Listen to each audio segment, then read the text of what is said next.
I get to introduce Dr. Rick Robinson and Daniel Gallo.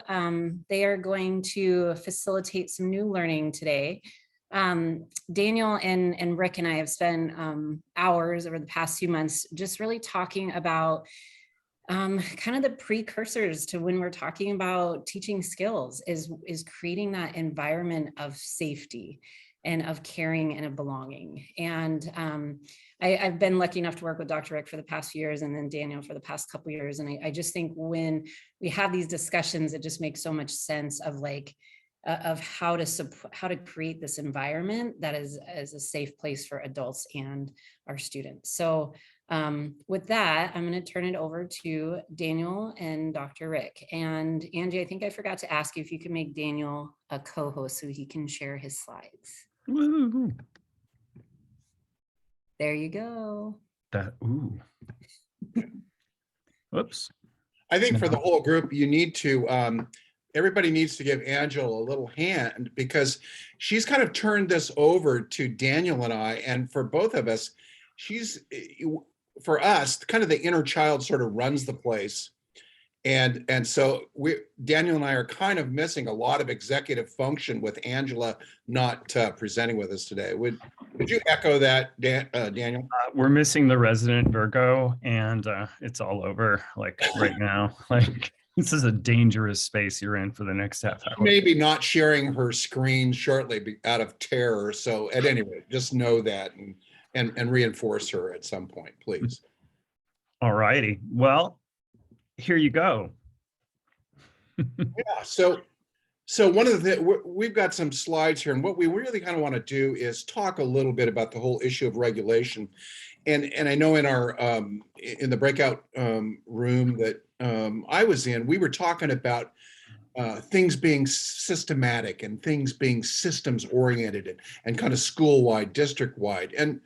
And this is a little roadmap that I've used over the years to try to help me stay organized.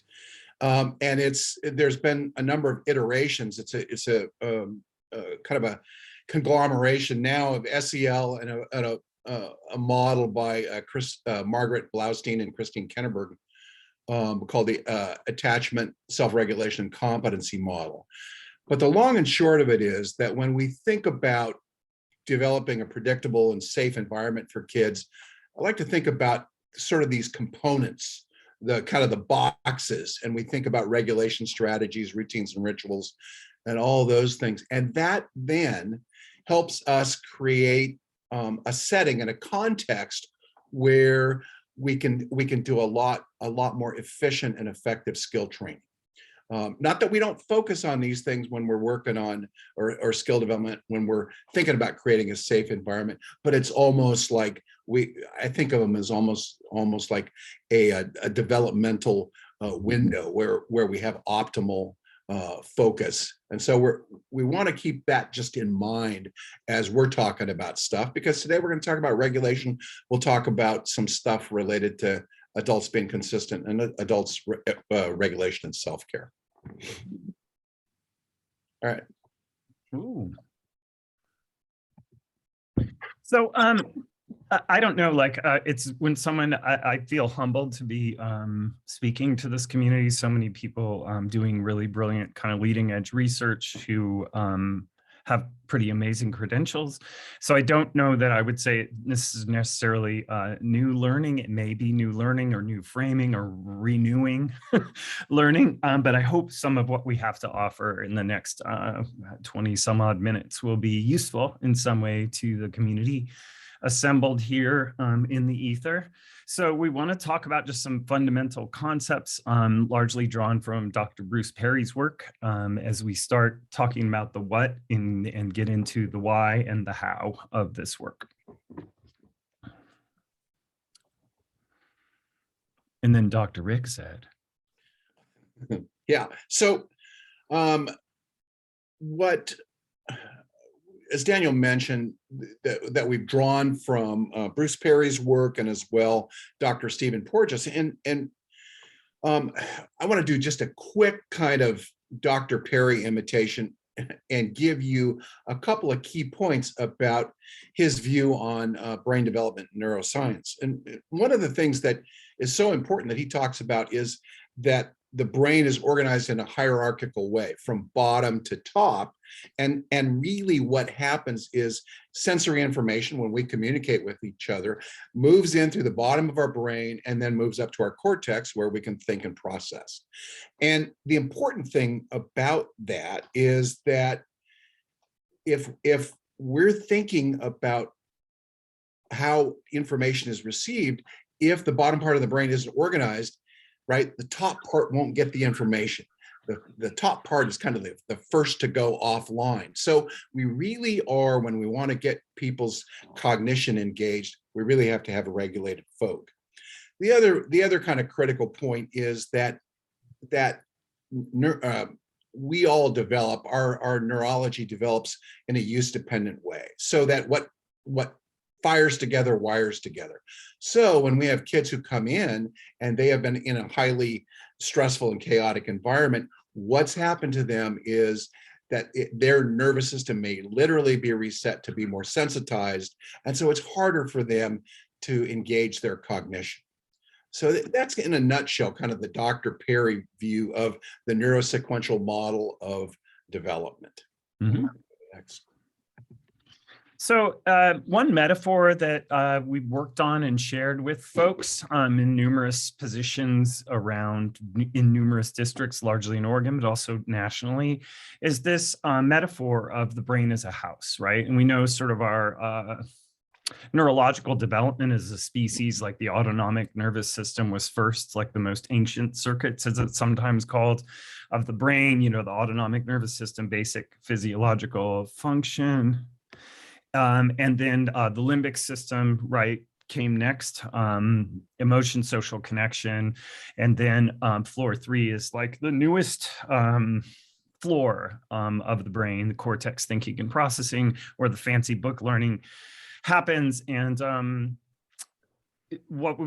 way we talk about it, that seems to land with a number of people as a metaphor that can stick some other pieces to, you know, that is a holding space, I guess, is the idea that if you were trying to enter the house and there was a fire on the first floor, you would not be able to get to the second floor. And if there's a fire on the second floor, you can't get to the third floor. It's kind of a way of looking at the neurological development. And I have to say, like when I taught in an alternative high school, I didn't have this language, this awareness. I didn't have a language about it, but I had an intuitive sense, and my early failures in that system were trying to engage the cortex, which now I know is totally offline. And I became aware of the immense violence of schools for people who've experienced trauma, when people are judged and marginalized for not accessing a neural state that they literally could not access because of how their nervous system had been calibrated through trauma and often their current circumstances. So if this metaphor is useful to you, please take it away and use it. One of the things we like to do, I don't know, Angela, I think she said you haven't done this before. So I like to learn a few things about people and connect relationally. This is kind of, we're going limbic together. I'm going to stop sharing because I want to see you all, because I'm about to learn really important things about you. This is a game called Roller Coaster. It's called that. Angela, do you mind demonstrating? I mean, I can, but okay. So what I want to know is about this community is your relationship to a few things or activities. And so what I'm going to do is name these things, and then I'm going to ask you to express pleasure, displeasure, or indifference by using your body. If you're holding a baby, be very, very careful with this one. You can do it like more subtle movements, maybe facial gestures, but I don't encourage throwing your arms up quickly with babies in them. Just a key there. So I'm going to mention something. And then if you really are into this object, thing, or activity, you do what Angela's doing. You go, woo! Yeah. So this is, yeah, I'm into that. If you really don't like it, it displeases you, you do this. You cross like a big no.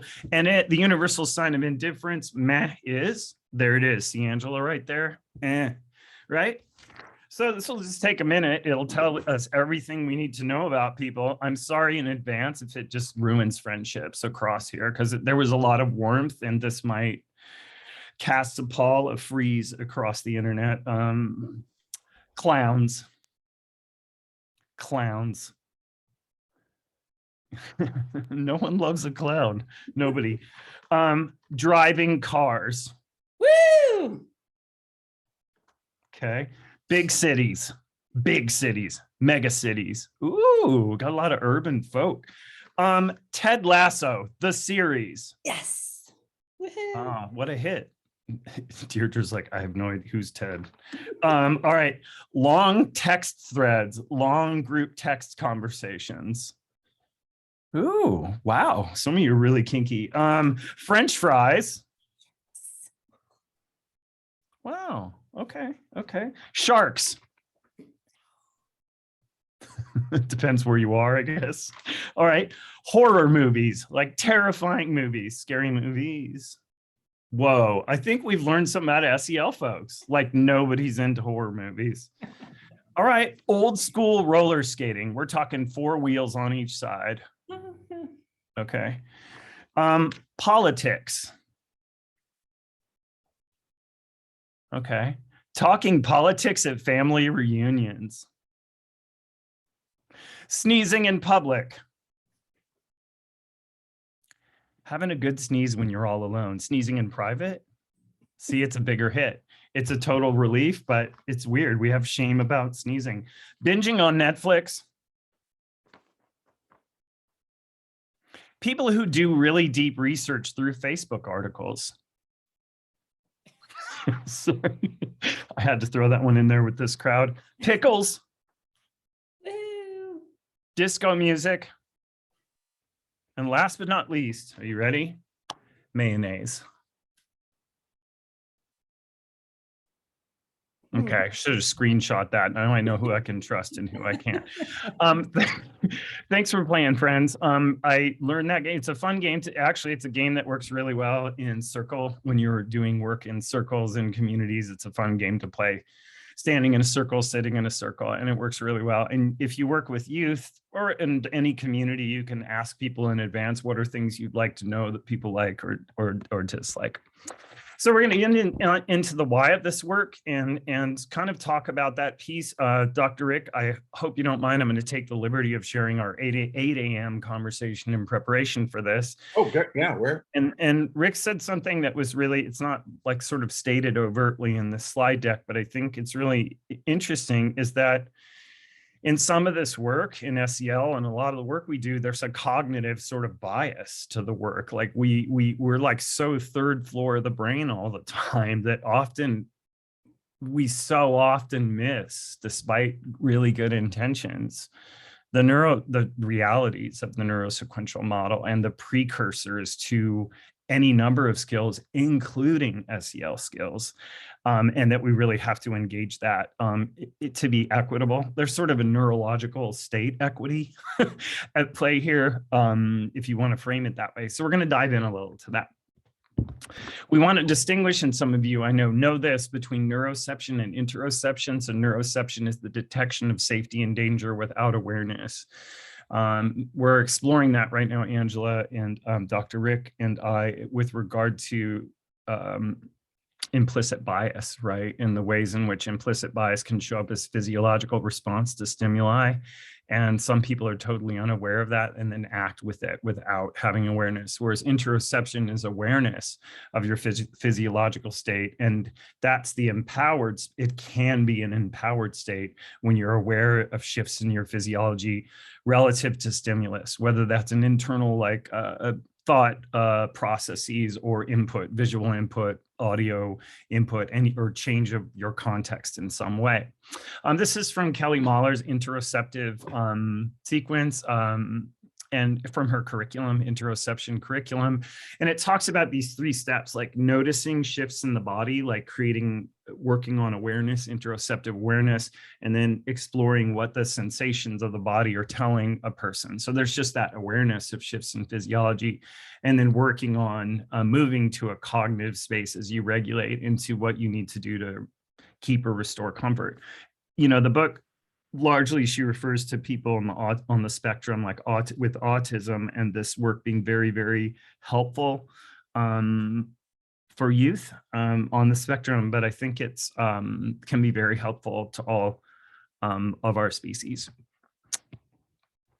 And it sort of, I think, leads to this, really important concept that Dr. Perry talks about. And, when we sort of boil things down, and he likes to say that all of our functioning, thinking, feeling, and behaving is really state dependent.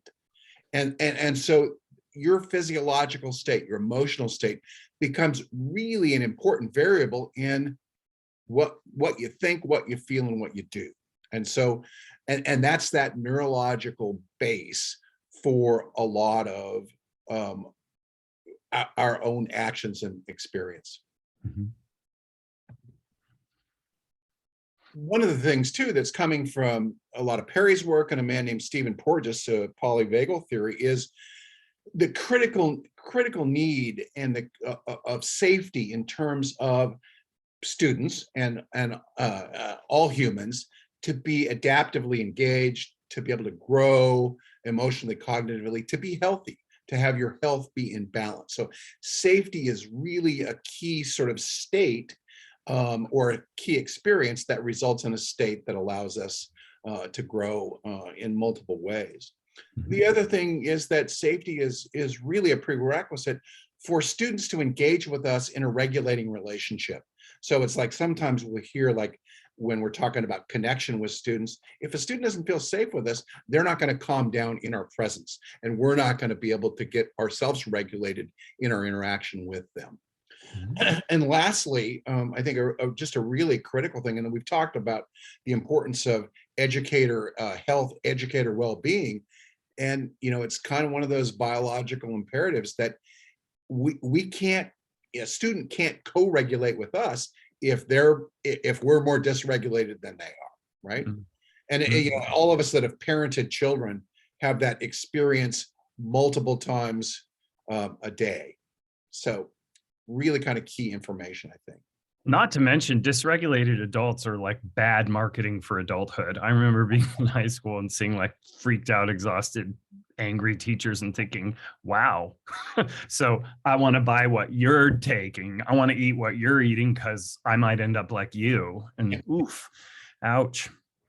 In terms of kind of a useful, I think, way of thinking about how people in this kind of continuum of regulation and dysregulation, that I think Dr. Porges kind of adds to in a clarifying way to some of Dr. Perry's work, is that when we think about the stress response system, we often think about just fight or flight, but what Porges adds to the notion is this whole thing about kind of collapse and fold. So if you think about this continuum, when we're safe, then the part of the parasympathetic nervous system that really is sort of in action, which is kind of modulating what we do, is part of the vagus nerve called the ventral vagus, which allows us to be in social connection. It allows us, our adaptation includes health, growth, restoration, and also both the ability to regulate ourselves and to engage in co-regulatory experiences with other people. Mm-hmm. When our threat response kicks up a little bit, we become mobilized. And so it's the mobilization that's really the fight or flight. And what happens is that we adaptively protect ourselves through those mechanisms, fight or flight. It's like, you don't want to be thinking about it if you step out into the road and a car comes, right? Your action is to mobilize, right?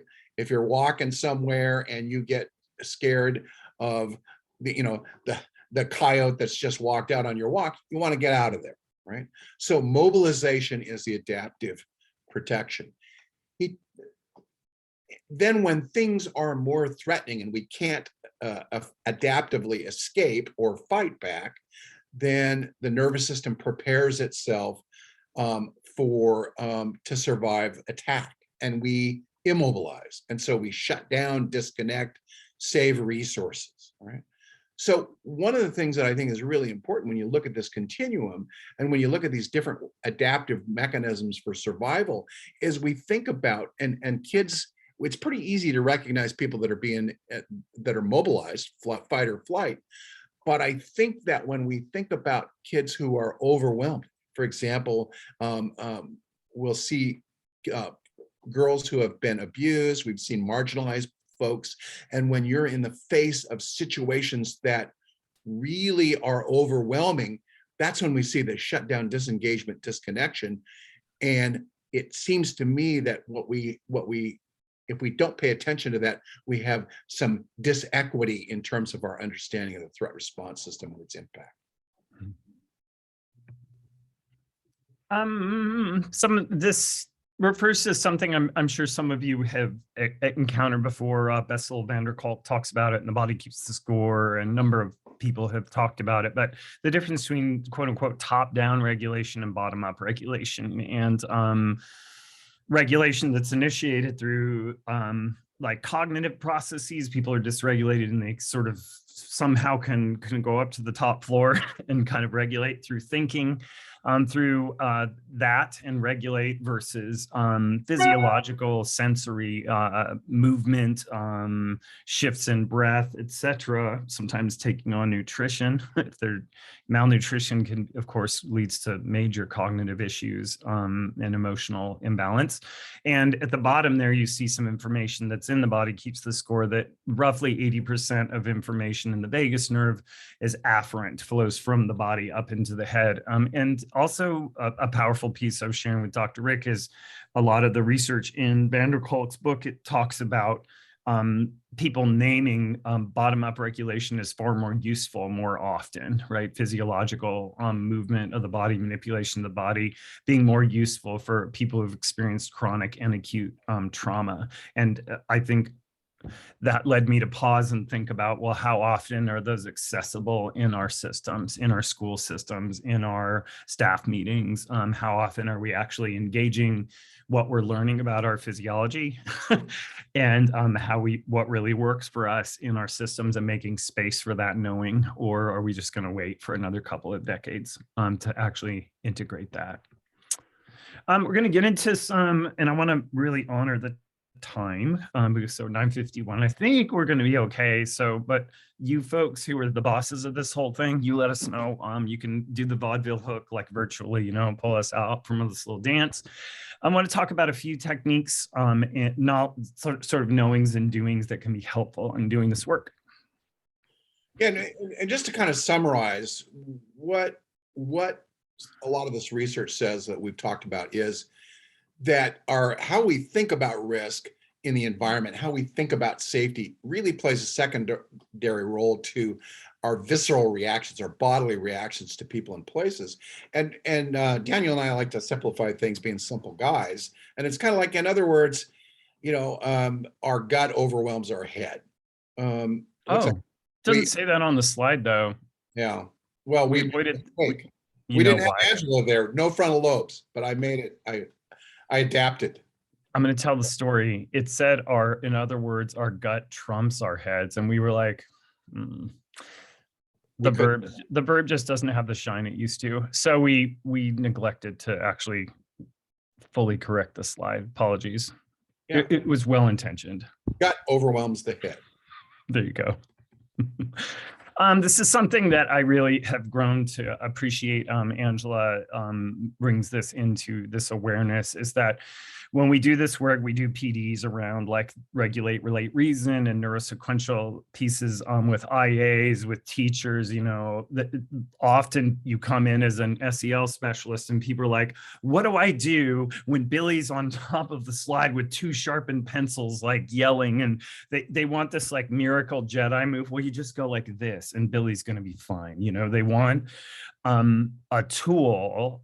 They want us to perform our miracle, which we do. We walk across the water and everyone's regulated. No, what we do is say, actually, your best piece when someone's very dysregulated is just to create as much safety as you can, because you have to teach people skills when they're regulated, right? You have to like work on the practice. You have to build that. And I taught a course called Options to Anger in an alternative high school, and it was very useful. And students said, oh, and we were regulated when we were talking about our experiences of anger and loss and dysregulation. It's very useful, and you can only sort of build in that space. So it's pretty important to do that, to have spaces to reflect on these responses that are often unconscious, like moving much faster than our awareness. Yeah, and just a quick bit of information. You know, we've kind of already talked about how much information in communication literally comes from our nonverbal presence, right? Our body and the way that we talk, the sounds of our voice. And Dr. Porges talks about how what we can do to signal safety so that we are neuroceptively received by other people as being safe, to optimize those chances. When they're talking with us, we can use vocal bursts that oh, right, that communicates connection.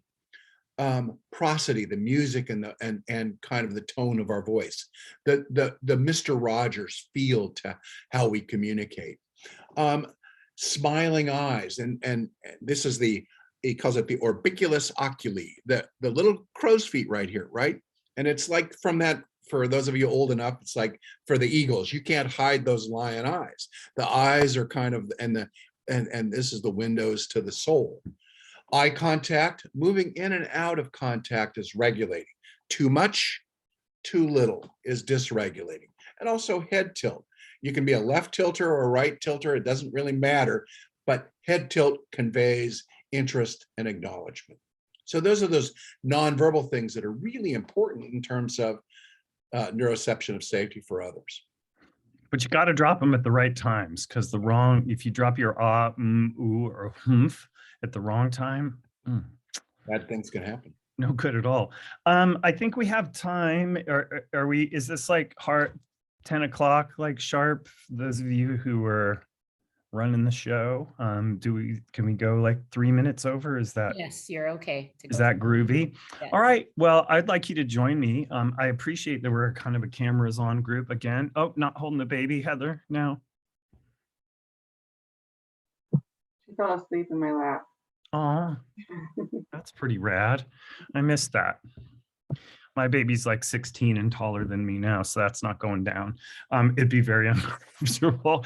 So I would like you to participate. You're all kind of lined up, I think, and capable of participating in just a mirroring exercise I'd like to do. And I did this spontaneously with Angela, and I think it was a pretty spontaneous move in a virtual environment. And we experienced a moment of Zen, and maybe we will now. So what I would like you to do is mirror my movements. And so I'm going to lift my right hand. It's going to be your left, and go like this. And I would like you to mirror my movements for just about a minute and a half, right? Just follow me.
Thank you so much. That can be a really lovely experience. Virtually, it works really well. It's also a lovely experience in person with, partners to mirror movements. And thank you for participating. I don't know if you felt it. I don't know, there's something about that I find just absolutely delightful. So thanks for participating. I don't know, I can't guarantee delight for people. I wish I could. This is a piece for those Ross Green folks, collaborative problem solving, about evolving adult perceptions of the story of behavior. I mean, I think it can be enormously regulating. And I've been in, when I student taught at Grant High School in Portland, Oregon in 1998, I was going to Lewis and Clark getting my master's degree and decided I did not want to go in the teacher's lounge because I heard of a lot of what's on the left column of this won't. It was a toxic place where I heard a lot of teachers talking about bad students. And I thought, like, what are you doing here? I realized, like, working on a pretty rad tier 1 PERS package probably, but I felt like I got it. Like, people were dysregulated and they were exhausted, but there was a lot of like judgment about the essence of the youth in the care of these high school teachers. And the difference between the Ross Green quote, kids do well if they can, like when people are dysregulated and there's like a behavior issue, that's about like, it's not a willful act of defiance, right? That this person won't do this. It's the reality they can't do it yet because of their state, like all functioning is state dependent. Someone has a fire on the first floor, right? Or the second floor, and they can't access the third floor. Like that cognitive, the executive functioning decision, the place where you'd get to a lot of those SEL skills is not available at that time. And how I really, again, the wonderful Angela Halo brought this graphic into our work. The difference between, if you follow down the adult's mindset, view of child thoughts, response, and child's experience is really different from the perspective of, this is willful defiance and this person wants to do this to me. It's kind of ego-centered versus this person is in a neural state for whatever reason. I want to know why. I want to know how I can reduce stressors, empower this person, wait, pause, not see this person's behavior as extension of my like ability or lack thereof, and just kind of work with them where they are at to help build agency within the person, which I think is ultimately SEL skills are brilliant. Like it's agency, right? It's having like, it's being empowered to have successful relationships across all elements of your life, and a relationship with yourself, and of course with other people, and feel productive and connected to other humans. So kind of another tool is, and I think this group's talked a little bit about this before, and so I'll just do it kind of quickly, that we think about regulation and kind of think about two axes, really. One between self-regulation, where we're doing stuff more solitary, and the other when we're doing things with other people, co-regulatory things. And we can think about, on the one hand, stuff that we do cognitively, and also stuff that we do in terms of our body and sensory sort of things. So if we look at each of these quadrants, we can sort of begin to identify for ourselves, and as well for others, what are our kind of go-to spots, right? And just kind of being aware that, as an example, if we talk about say physiological and sensory, and you're like a walker or a runner, and you do that in a self-regulation way, in a solitary way, you don't want other people coming up and talking to you when you're doing your thing, right? On the other hand, we have people who regulate through in walking groups. So it's kind of like this physiological thing that they're doing, and they're doing it with others, right? There's a whole bunch of stuff that we can talk about and brainstorm about this. The last thing I'll say is that when we think about regulation, and this is especially important in schools, we got to think about, there's time we want to down-regulate, and then there's times we want to up-regulate. A lot of times people will end up using a regulation activity when they really ought to be doing down-regulation, and they'll up-regulate. Go Noodle is an example of that. People use that, and they use it after recess, and it's like you get all the Kung Fu Fighter 4th grade boys just going, ape after they do a Go Noodle. So, and that's really kind of where this kind of thing can help folks in terms of thinking about regulation. Absolutely. And this is just an example of, like, you know, the idea of, like, if you look at the upper left hand, you've got physiological sensory co-regulation, just things that people can do, physiological sensory self-regulation. You know, sometimes some of you have probably done this. I don't know, you know, we work with Dr. Rick's quadrants of regulation to ask people when they're feeling anger or they're feeling fear, like /anxiety or sadness, like what works to help regulate. And it's very interesting for people to think about what they tend to access and have conversations. Of course, it's empowering for youth to have those conversations too. They realize they do have tools and awarenesses. Yeah. This is a piece too, like a lot of regulation strategies. Some of the, oh my goodness, there are different curriculum organizations that are putting out, there's some neuroscience centered work around brain breaks that talks about the difference between a calming break, a focusing break, and an energizing break. And when you're working with people and you're working to engage different areas of the brain and with different intentionalities, like what Dr. Rick just spoke of, is like people are like, oh, I'm going to do a brain break. And then they realize, like, oh, people are throwing things that are like bouncing off the walls. And like, that wasn't what you wanted to do. And I don't know if this group wants to explore. Angela is really good at explaining this and getting into those pieces. We didn't have time to do a ton. We took an 1.5-hour presentation and put it in a half hour and cut a few things. So that's where we're at, but we can go deeper with that. Angela can really lead that work if this group wants to. And now just ideas, concepts you found interesting here. I don't want to take too much time we're 5 minutes over. So I'm going to stop the screen share and people can unmute or throw things in the chat if they choose to. If there's anything that was interesting to you, any framing, but I don't want to take time from other important content and processes. I will say it's a joy to work with Dr. Rick and Angela. It's super swell. So Sure. thanks. Thank and you. Yeah.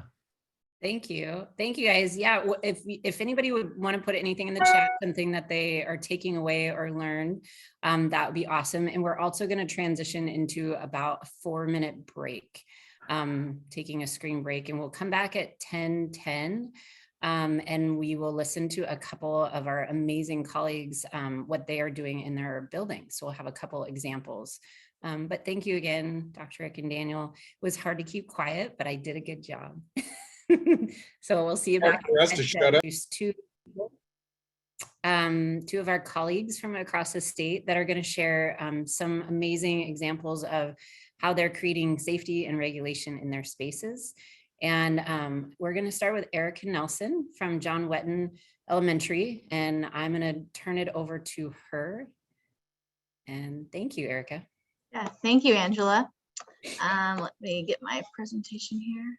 All right, well, first off, I'm very honored to be here, and especially following this wonderful presentation from Dr. Rick and Danny Gallo. Little side note, our old retired principal, Wendy Wilson, has done a lot of work in the past with Dr. Rick Robinson. So I think this actually kind of ties, Marie Claire, I don't know if you planned this, but it kind of ties in well with some of the things that we're doing here at our school and in our district with what was just presented. So just to kind of start off a little bit about my background, I work over at John Wetton. When I got hired here, I was an elementary teacher, first grade. And then a couple years later, with our retired principal, Wendy Wilson, we were able to open what we call our Skills Learning Center. And some of you may know them, they're called wellness centers, different types of classrooms. So I've been teaching that classroom for the last, it's been 4 years now. And so we've kind of been on this journey, both within my room and within our Skills Learning Center. And so I'm going to kind of get into two things here, kind of what we felt like has made my room successful, and then what we kind of feel successful school-wide. And so let me get my video here. So our Skills Learning Center, it's a room we have in our school. It's a tier 2 intervention. Students come at a scheduled time, mostly 4 days a week, and they come to take a break and then work with me on skill regulation, skill building. We have a process for identifying students, and in my room, the students will learn, we kind of do the zones of regulation as our curriculum. So they'll learn about the zones, learn about different regulation tools, get an opportunity, kind of, you heard Dr. Rick talking about practicing those tools while in the green zone. I have a video here that I'm going to share just kind of to give you an idea before I keep talking more about what this environment looks like and what you're going to notice. So Angela, here we go. I'm going to try this here. If I can get the video.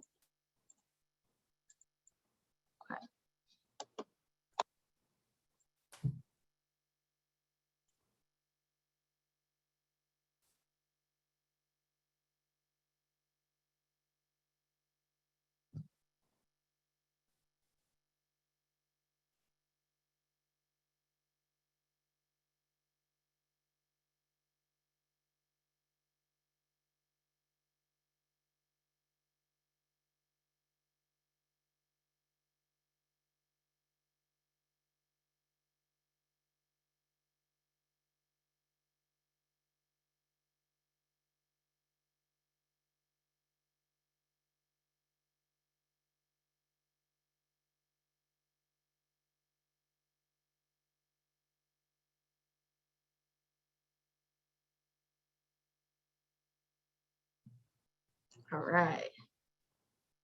Stop share. Okay, so I just wanted to share that before I kept kind of talking here, just to kind of give everybody an idea of what our Skills Learning Center looks like. Let me move on here. So kind of what we feel like the last 4 years have made this room successful. We still have a lot to learn, but a couple things is the Skills Learning Center is a proactive intervention rather than a reactive. And so it's a classroom where after students go and teachers come through our care team process to identify the students who will be coming to the room, they are scheduled a time in my room. So it might be 8:30 to 8:50, Monday, Tuesday, Thursday, and Fridays. So it's not a classroom where students are coming when they're dysregulated or blowing out. So it's all proactive. So everybody who's coming in there all throughout the day is at a scheduled time.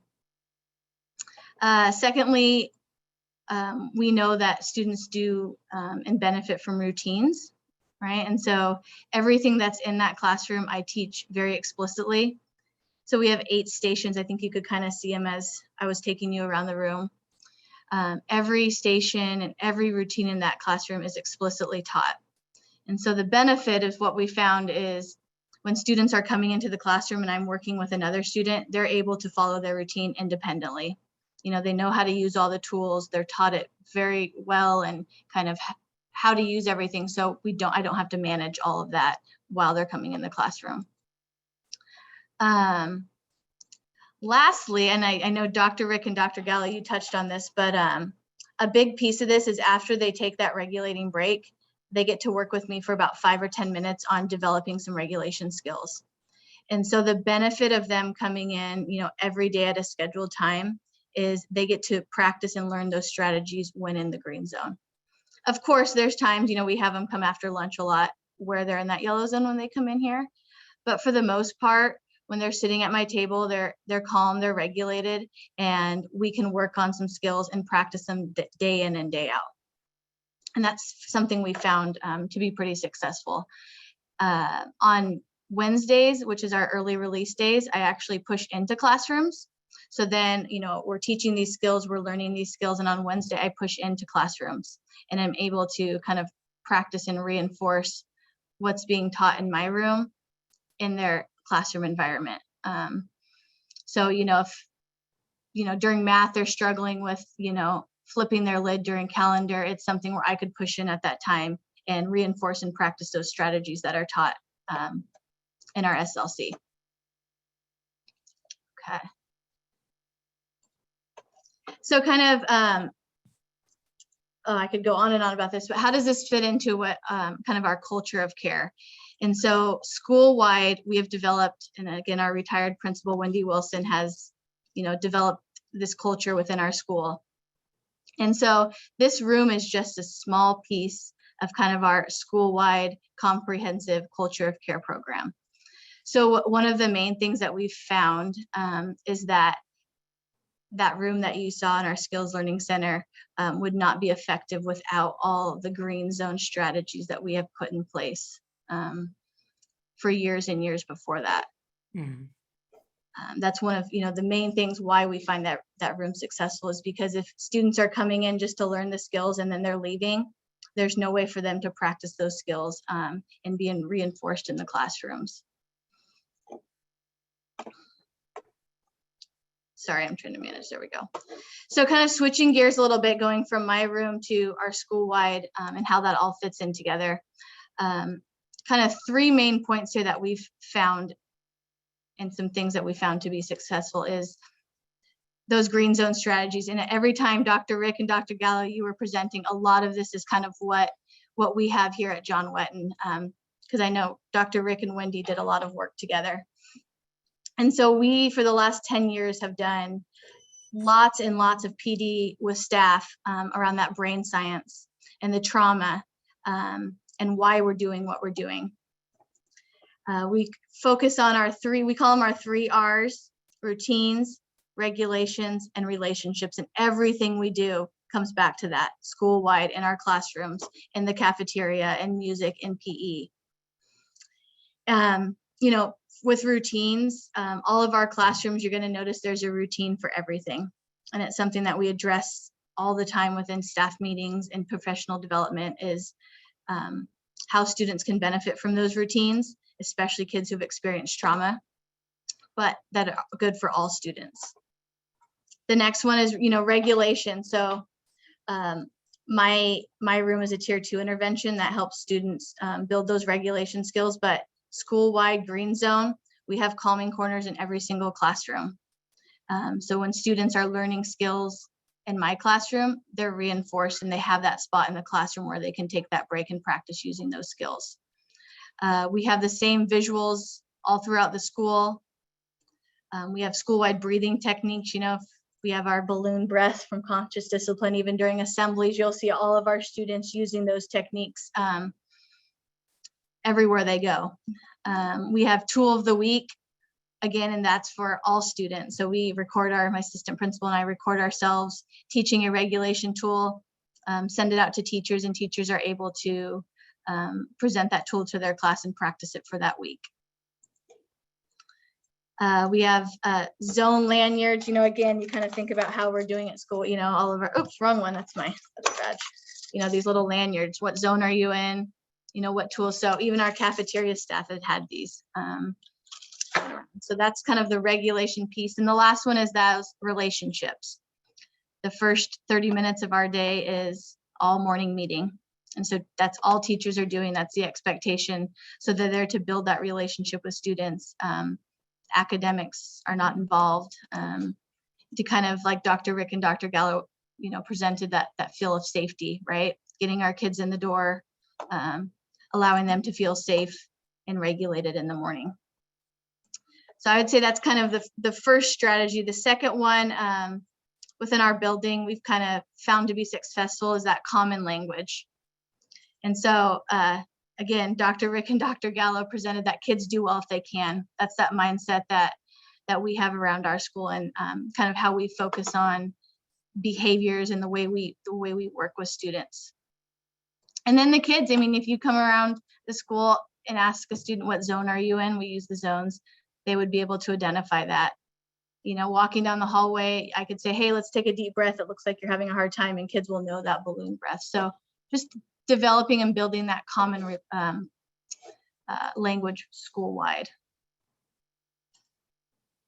And then lastly, we've found and worked for so many years on that green zone foundation, but there are those students who need that extra tier 2 support. And so we have, our tier 2 interventions in place, but then it's figuring out how do we support teachers and students to get to that process. So the last couple years, we've focused and really worked on our care team process of how do we help teachers get the support they need for those students that, the green zone strategies are just not enough for. We did a safe and civil schools. I don't know if you've heard of them, training for the tier 2, tier 3 interventions.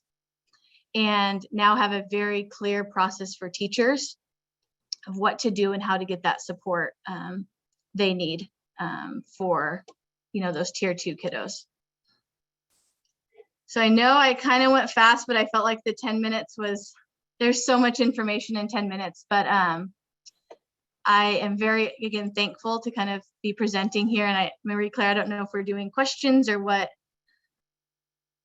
Thank you, Erika. I'm so excited that you're here. I've had the benefit of being able to visit Erika's room several times, and her and I have continued to work pretty closely together. So lucky us that Erika had an opportunity to get a substitute today and come be with us. I think we'll maybe hold off on some questions until we have our next presentation, then we can do just general question and answer. That might be a better use of time than breakout groups. So I'll let Angela go. Thank you, Erika, and I'll let Angela introduce our next. Yeah, I think Marie-Claire and I are just adjusting a little bit. I think there were already some questions for Erika, so we might just not do breakout rooms and do some general questions after. But after I introduce the next person, I'm so excited to have Jo Linden here. She is new to this group, but I had the privilege of visiting Creekside Alternative High School in Tigard and checking out the amazing space. And when you walk in that school, you can just feel the safety and the sense of belonging that has been very much established by the principal there. And then Jo is the counselor there. And so I want to turn it over to Jo to just talk a little bit about how that was set up. Russ Ramos was not able to be here. His wife is here representing, but he was not able to be here. But Jo is going to speak on kind of how that was set up from that adult side. So thank you, Jo. Yeah, thanks, Angela. Thanks, y'all. It's wonderful to be here. I've been getting emails for this network for so long, but as a classroom teacher, I haven't been able to be here. So it's been really wonderful to dive in. And I didn't come with anything prepared because I just kind of wanted to get the vibe of what's going on here and to hear the presentation and to see, kind of how what we're doing at Creekside fits into everything that y'all have been talking about. And I think, I was kind of jotting down some notes and I'm like, oh man, there's so many different directions that I could go because so Creekside Community High School is, as Angela said, the alternative high school for Tigard Tualatin School District. So students start at either Tigard or Tualatin, and then they apply to come to Creekside because they have a higher level of need than what the traditional bigger high schools can provide. So we have, quite a few students with IEPs.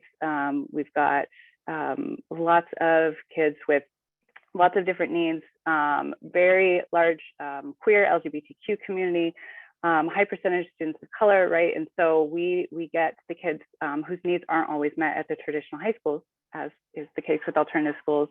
And so I'm not actually the school counselor. I am in a unique role where I'm a CTE teacher and I teach SEL explicitly and solely. And so we're kind of doing this fun like square peg, round hole thing where we are like, how can we teach SEL all day, every day at the high school level? And so we have developed the CTE track, which is technically human services. We call it community leadership at Creekside.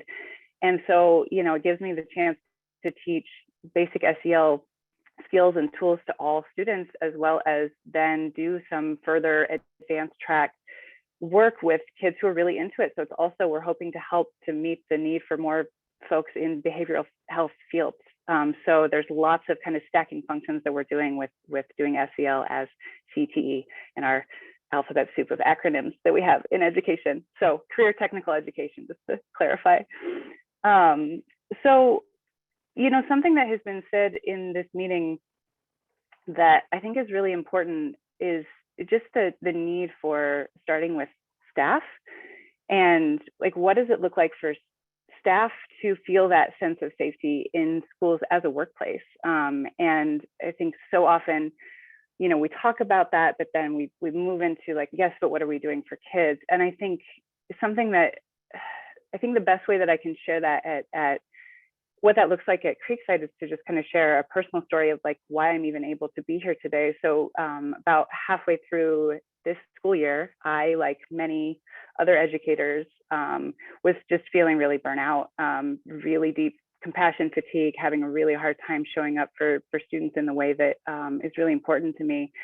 And I was able to sit down with Russ, my principal, and just be really honest and open and like cry like lots of big tears and tell him this is where I'm at and I'm struggling. And that is really, I think, has a lot to do with the relationships that Russ, as the administrator, has allowed us to build, both, you know, with each other as staff. Every week when we have our staff meeting, there's space for us to check in with each other and to build our relationships, and also to build that trusting relationship with him as our leader, which I don't think is always the case at every school or every business, right? That I can sit down with my boss. It's even weird for me to call him that, right? But to sit down with my boss and to tell him I'm having a really hard time and I need that support.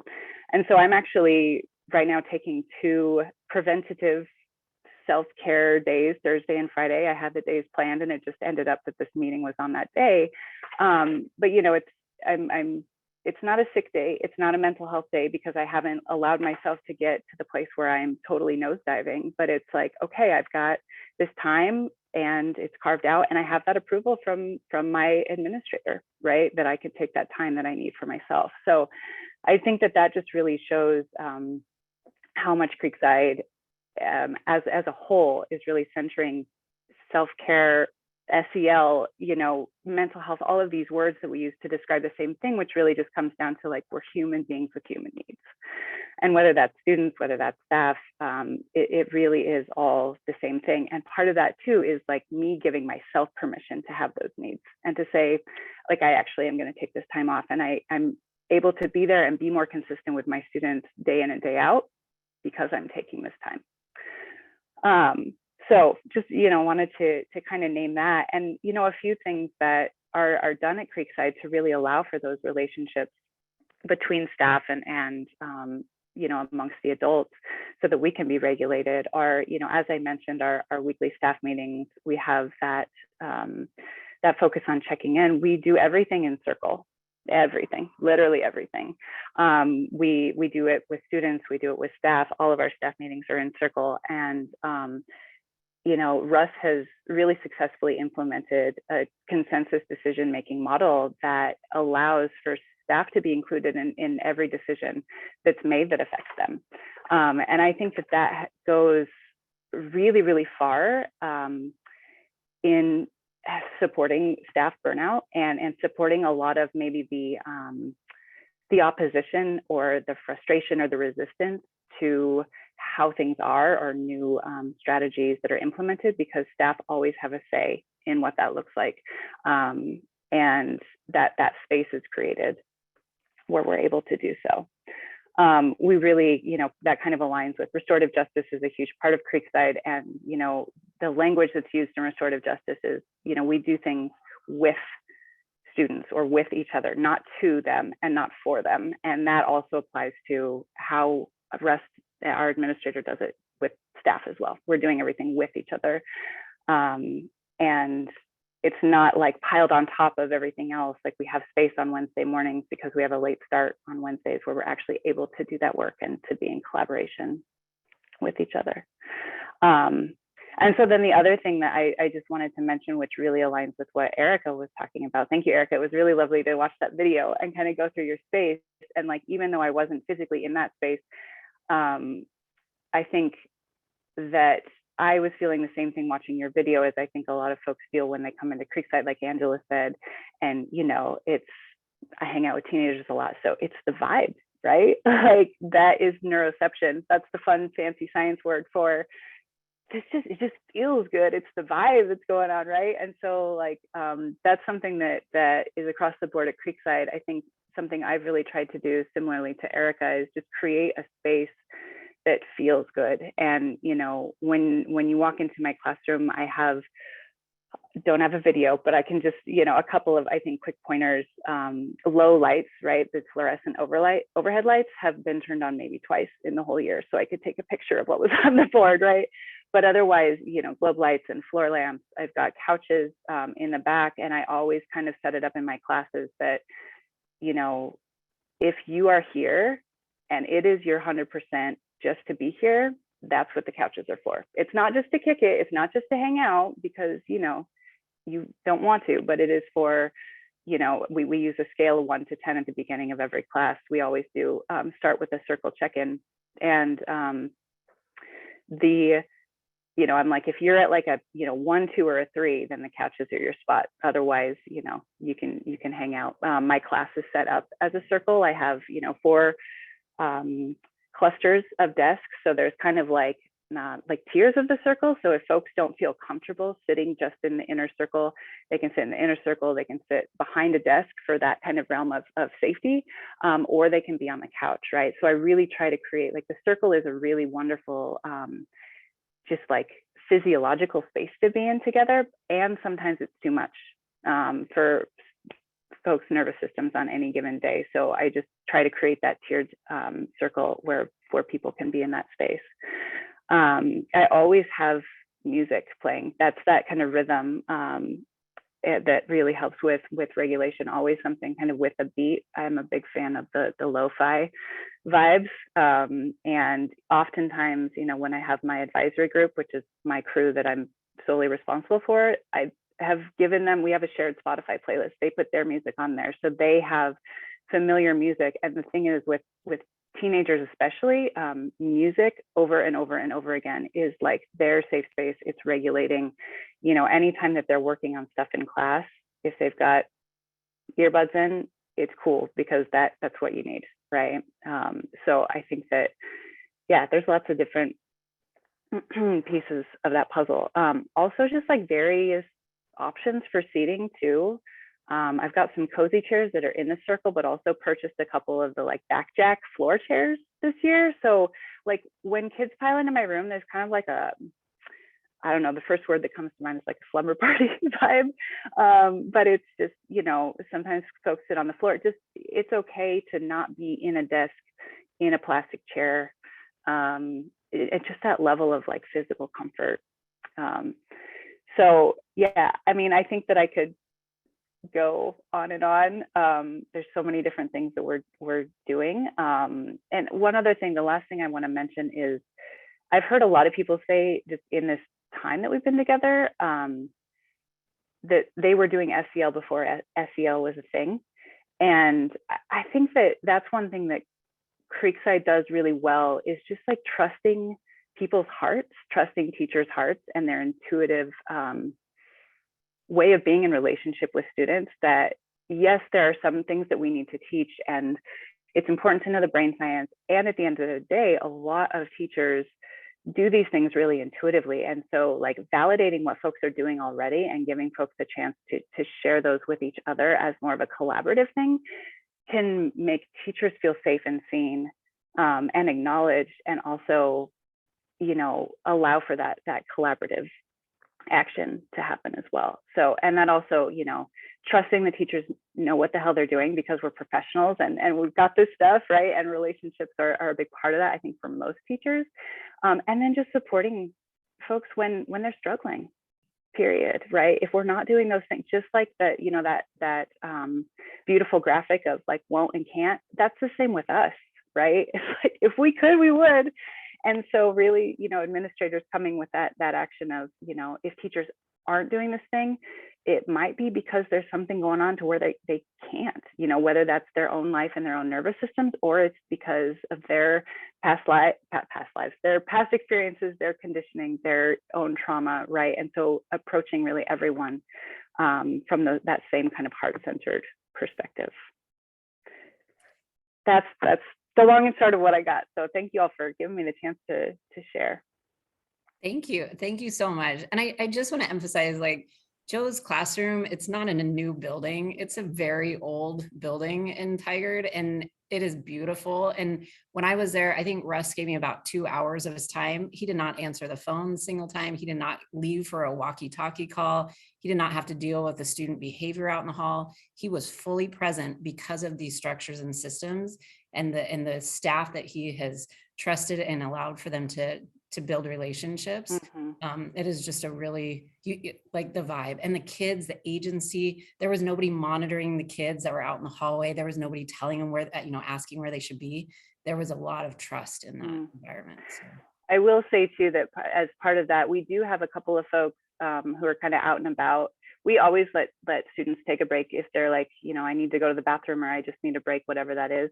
And we've got folks who are out and about, but they're there to do kind of the informal SEL, right? If a kid is out, they're out for a reason. And, you know, maybe that looks like, you know, Heather sitting down with coloring pages and having a conversation with them or just checking in. So it's less of like, where are you supposed to be, and more of like, what do you need? So that's definitely a piece that we bring to. Yes. So we adjusted just a little bit with our timing. We'd like to open it up. If anybody has any questions for Erika or Joe, we have about 5 minutes to do that, because then we have a couple of really important